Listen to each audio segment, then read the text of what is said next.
Olá, pessoal. Dentro do curso de Segurança do Trabalho, nós vamos iniciar a disciplina de Indústria da Construção Civil. E nessa primeira videoaula, comigo, professor Soares, que sou engenheiro, vocês vão ter, dentro da disciplina da Indústria da Construção Civil, umas noções a respeito do que é essa indústria da construção civil e de como a área de segurança do trabalho e o papel de técnico de segurança se aplica a essa disciplina, a essa área de segurança na indústria da construção civil. Nossos objetivos nessa disciplina são principalmente relacionados ao conhecimento, às noções das características da área de construção civil, as principais normas de segurança que são utilizadas para dar cobertura ao trabalho do técnico de segurança nessa área de construção e também relativo, ainda nessa primeira unidade, às principais documentações necessárias que devem existir, devem ser mantidas na obra, durante a realização da obra. E, por fim, nós veremos também as áreas de vivência, que são as principais áreas do canteiro de obra, os cuidados necessários para cada uma delas, os riscos relacionados a cada uma das etapas da obra e, por último, veremos noções sobre a elaboração do mapa de risco para uma obra de construção civil, ok? Então, a primeira coisa que a gente tem que ter a respeito das obras de construção civil são algumas características típicas, como, por exemplo, com relação à magnitude das empresas e das obras envolvidas. Geralmente são obras e empresas de grande porte e, naturalmente, isso traz riscos pertinentes a essa característica de grande porte. Também relativo à diversidade e transitoriedade das obras, são projetos e como projetos são efêmeros, tem começo, tem fim marcados, então não são um estabelecimento industrial, um processo fixo, e sim um processo nômade. Isso também é uma característica forte. A mão de obra, em certa medida, até consequência disso, ela é sazonal, né? E essa sazonalidade faz com que haja uma migração de um projeto para outro, e isso também traz dificuldades com relação aos padrões de segurança e a aplicação das normas. A diversidade de serviços e tarefas que existe nessas obras também é um fator de complexidade para análise dos riscos. E, por último, as características da obra que, via de regra, são características de baixa qualificação em média no mercado para aplicação nessas obras de engenharia na indústria da construção civil. Então, esse cenário montado por grandes empresas, obras temporárias, características de mão de obra, no geral, com baixa qualificação e uma transitoriedade desses projetos. Tudo isso traz um cenário que vai exigir de vocês, futuros técnicos de segurança, muito conhecimento, uma boa experimentação e grande cuidado na análise do risco desta área de construção civil, ok? A primeira norma que a gente vai comentar é uma norma bastante abrangente, a NR4.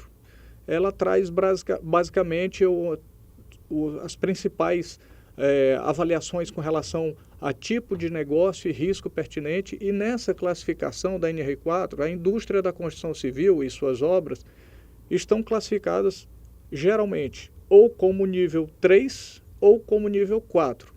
E tanto a classificação de nível 3 como a classificação de nível 4 faz com que haja a exigência de um corpo de segurança do trabalho bastante robusto para essas obras e para essas empresas de construção civil, especialmente as que têm um grande número de funcionários, que são a maior parte dessas empresas, né?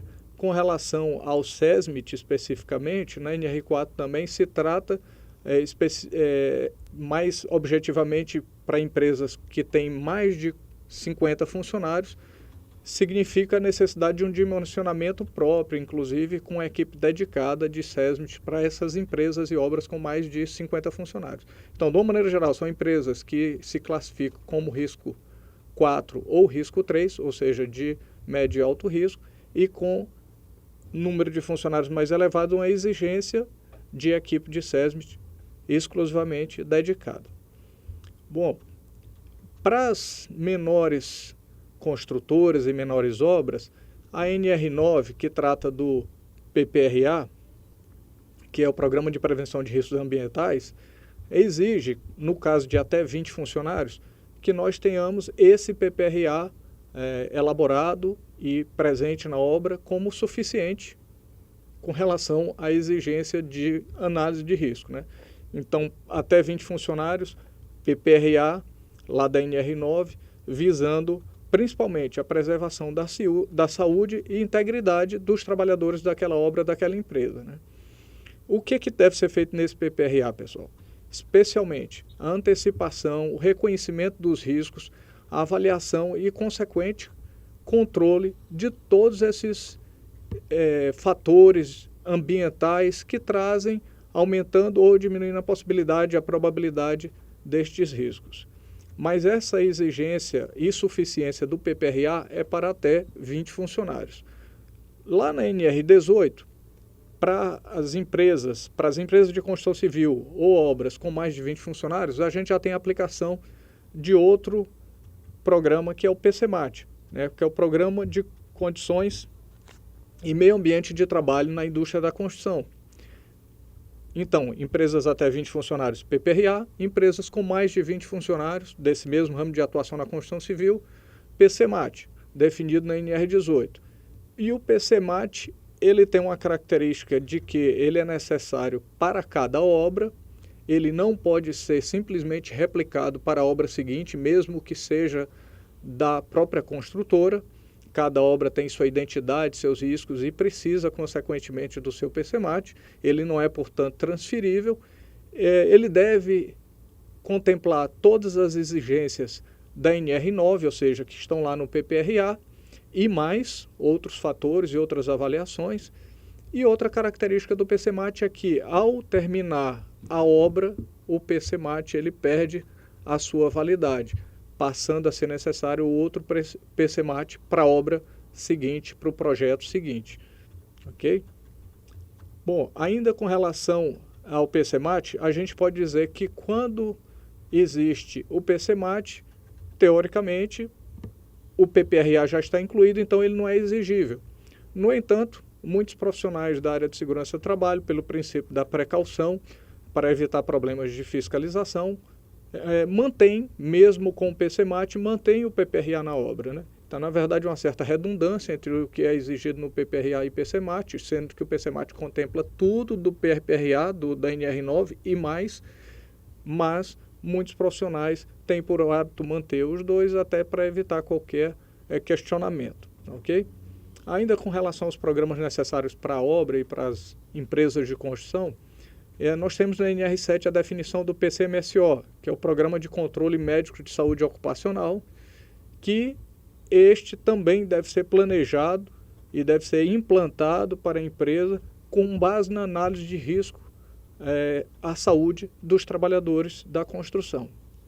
O PCMSO, entre outras coisas, deve incluir a realização obrigatória de exames médicos, e esses exames médicos têm que ser admissionais, demissionais, exames periódicos, exames quando da mudança de função, que obviamente muda a característica do trabalho e a necessidade de exames complementares pode se configurar, e deve ser conduzido por um profissional médico do trabalho. O PCMSO é de natureza médica, então quem deve conduzir a elaboração e a implantação é um profissional médico, que é um médico do trabalho. E no caso da construção civil, onde, como nós já dissemos no início, existe a classificação de grau 3, grau de risco 3 ou grau de risco 4, também no caso de empresas com mais de 10 funcionários, existe a indicação de um médico do trabalho, não só o PCMSO em si, como a indicação do médico do trabalho, que pode ser próprio ou não, mas deve ser corretamente identificado e disponibilizado para eventuais fiscalizações. Uma outra norma bastante aplicável na indústria da construção e que se faz muito presente é a NR10. A NR10 é a segurança em instalações e serviços em eletricidade. Obviamente, toda obra nós temos uma estrutura grande na parte elétrica e a NR10 é extremamente importante porque ela estabelece todos os requisitos e condições mínimas de trabalho, de procedimento, de proteções para quem lida direto ou indiretamente com instalações elétricas. Obviamente, o primeiro contato é do eletricista, mas não somente o eletricista tem contato direto ou indireto com instalações elétricas na obra. E aí todos os funcionários, todos os trabalhadores da construção que têm contato devem ser treinados na NR10. Obviamente o treinamento deve ser dado por um profissional habilitado, não pode ser por qualquer pessoa, uma pessoa que tenha habilitação e certificação para isso. E todos os funcionários, como já dito, que lidam direto ou indiretamente com as instalações elétricas têm que ser treinados. Nós também temos que falar a respeito de alguns principais documentos que têm que estar disponíveis numa obra para eventuais fiscalizações. A primeira parte que nós vamos falar é relativa ao Ministério do Trabalho e Emprego, o que precisa estar disponível para o MTE, o Ministério do Trabalho e Emprego. De uma maneira sucinta, o que tem que haver é uma comunicação prévia ao MTE, e nessa comunicação prévia nós temos que colocar o endereço da obra, o endereço do contratante, o tipo de obra, as datas previstas de início e de fim da obra, o número máximo de trabalhadores que vai existir naquela obra, o SEI, que é o cadastro específico do INSS, é um cadastro específico para o INSS relativo especificamente àquela obra, o PCMAT, que nós já falamos, o PCMSO, o livro de registro de inspeção do trabalho para eventuais fiscalizações, o CNPJ da empresa e a autorização de trabalho, se for o caso, para domingos e feriados, que tem que estar validada pelo sindicato da categoria e os trabalhadores. Já com relação à admissão dos funcionários, tem que haver uma ficha de registro, a lista de admitidos lá na obra e a lista de transferidos daquela obra ou para aquela obra. Com relação à medicina do trabalho, exames admissionais, exames periódicos, exames demissionais, como já falamos, que fazem parte do PCMSO, e todos os exames complementares que serão indicados pelo médico do trabalho, como, por exemplo, a audiometria, para verificação de quem trabalha com alto nível de ruído, o nível de exposição. E, obviamente, monitorar as consequências dessa alta exposição a ruído para esses trabalhadores. Bom, ainda falando de documentação necessária no canteiro de obras, especificamente com relação à segurança do trabalho, nós temos também a ficha de treinamento admissional, que é o treinamento de integração que deve constar para cada colaborador, cada trabalhador da obra, com todos os treinamentos e orientações que foram dadas na sua recepção, na sua integração. As fichas de treinamento periódico e ficha de mudança de função, com os treinamentos relativos à mudança de função, e também controle de entrega de equipamento de proteção individual, que é o EPI, com seu devido certificado de aprovação, e todas as ordens de serviço relativas à execução de trabalhos ou destes treinamentos. Com relação aos sindicatos, deve existir pelo menos uma cópia da convenção coletiva e acordo para compensação de horas, quando for o caso, o banco de horas. Para essa relação de todos os documentos para trabalhos terceirizados é totalmente aplicável. Tem que haver também um registro de ponto e, conforme a NR5, a CIPA tem que estar presente e documentada, certo? Com relação ainda à obra, nós temos a engenharia aplicada ao canteiro de obras e, consequentemente, no início do trabalho, da realização do projeto, esse layout do canteiro de obras, que vai ser feito pelo engenheiro da obra, vai ter uma interferência no nível de risco e na análise de risco a ser realizada por vocês, futuros técnicos de segurança do trabalho. Então, como é que isso tem que ser feito? Primeiramente, as áreas têm que ser bem dimensionadas para evitar riscos de acidente devido a problemas de deslocamento. Todo esse planejamento tem que ser feito em conjunto com o engenheiro da obra, que está implementando o planejamento do canteiro de obras. Deve haver uma avaliação de risco de toda a disposição dos espaços para que se possa minimizar os riscos de acidente devido a esse layout, no entanto, sem afetar a produtividade do canteiro de obras, os trabalhos. Deve-se também ter sempre em mente o fato de que esse canteiro de obras não é definitivo, ele é provisório, e por ser provisório tem que ser pensado como tal para uma data, uma etapa que vai ser finalizada e vai modificar esse layout. E, num caso extremo, quando houver necessidade, o técnico de segurança ou o engenheiro de segurança deve interromper as obras para garantir a integridade física dos trabalhadores. Obviamente, isso se houver uma condição iminente de risco que deva ser interrompido o trabalho. Tá certo? Bom, a primeira etapa, depois da montagem do canteiro de obras, pessoal, é relativo à escavação e fundações. E como nós dissemos no início, nós vamos falar de algumas etapas, e nessa aula especificamente em relação à escavação e fundações. E nessa etapa, os riscos mais frequentes que devem ser observados, obviamente se analisando detidamente cada obra para saber as suas características principais, mas são principalmente em relação à queda de material em desnível, pois existem diferenças de desnível devido às escavações, risco de choque elétrico por conta de instalações elétricas que estão dispostas para instalar equipamentos na obra, risco de fogo e explosão decorrente de rompimento de tubulações durante as escavações, pode haver tubulações de gás, por exemplo, e também quedas em nível, pois nós vamos ter desníveis dentro da área da obra, dentro do canteiro, e esses desníveis podem trazer risco de queda. A primeira etapa relativa à limpeza, à organização do canteiro e escavação são esses os principais pontos a serem analisados do ponto de vista de risco. Ainda referente à nossa organização do canteiro de obras, a NR18, que trata de toda a implantação da segurança na construção, na segurança nas obras, né, nas empresas de construção civil, na indústria da construção civil, no seu item 18.4, trata de um assunto importantíssimo, que é o estabelecimento, a instalação de áreas de vivência. Essas áreas de vivência são as áreas que vão estruturar o canteiro de obras, e esses canteiros de obras devem dispor no mínimo de instalações sanitárias, de vestiários, de alojamentos, de local de refeições, cozinha, lavanderia, área de lazer e ambulatório.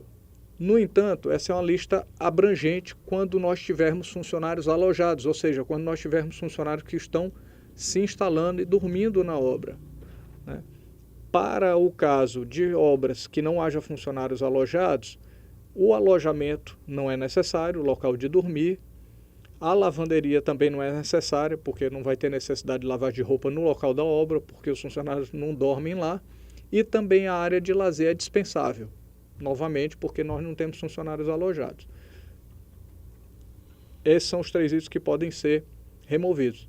E com relação ainda ao canteiro de obras, deve ser elaborado, como último assunto dessa nossa aula, um mapa de risco. O mapa de risco deve contemplar a identificação de cada área da obra, né, através de uma representação gráfica. É um mapa, como o nome diz, pode usar a planta do canteiro de obras e em cima da planta do canteiro de obras se identificar cada área e para cada área dessa fazer a análise do risco existente.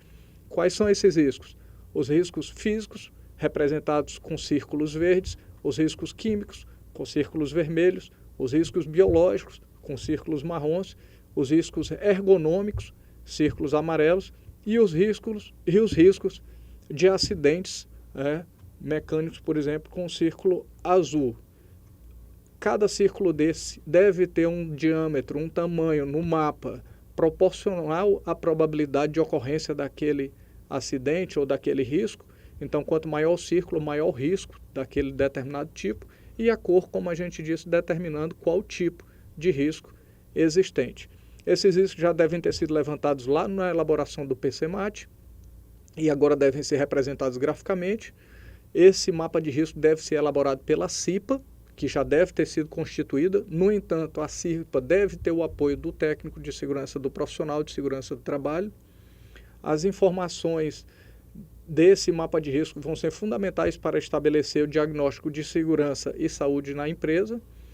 Ele possibilita também a troca de informação entre os trabalhadores a respeito dos riscos existentes em várias áreas, torna possível uma visualização muito fácil, porque a representação é gráfica e deve ser fixado em vários locais da obra, em cada local que tem análise de risco efetuada, e ele deve ser elaborado para cada uma das etapas da obra, quais sejam a limpeza do terreno, a escavação, a fundação, as concretagens da estrutura, a etapa de alvenaria e a etapa de acabamento. Dessa forma, contemplando um mapa de risco para cada uma dessas etapas da obra. Ok, pessoal? E assim a gente finaliza nosso primeiro módulo a respeito da indústria da construção civil do curso de Segurança do Trabalho. Pessoal, 2 lembretes importantes. O primeiro, vocês vão ter uma atividade para casa, onde nós vamos elaborar um questionário. Esse questionário vai ser entregue para vocês para que vocês resolvam as questões, e qualquer dúvida relativa a essas questões poderão ser discutidas no fórum também. No fórum nós vamos postar um tema para gerar uma discussão. Gostaria muito que vocês participassem, essa discussão é fundamental para enriquecer o curso, para troca de experiências, para tirar dúvidas. E também queria dizer para vocês que, ao finalizar essa etapa, nós partiremos para o segundo módulo, para a segunda unidade, e nessa segunda unidade nós vamos ver em mais detalhes o PCMAT, né, que já foi comentado na primeira unidade, e também vamos ver para cada etapa da obra, essas etapas que já foram citadas, uma análise mais específica de todos os riscos presentes em cada uma dessas etapas, tá bom? Então participem do fórum, deem suas sugestões, tragam suas dúvidas para que possamos tirá-las, respondam à atividade para que a gente possa dar o gabarito posteriormente e conferir as questões, para que a gente consiga fixar bem esse assunto e partir para a próxima etapa, onde faremos essa análise de risco de cada etapa da obra, de cada fase da obra, ok? Bons estudos para vocês.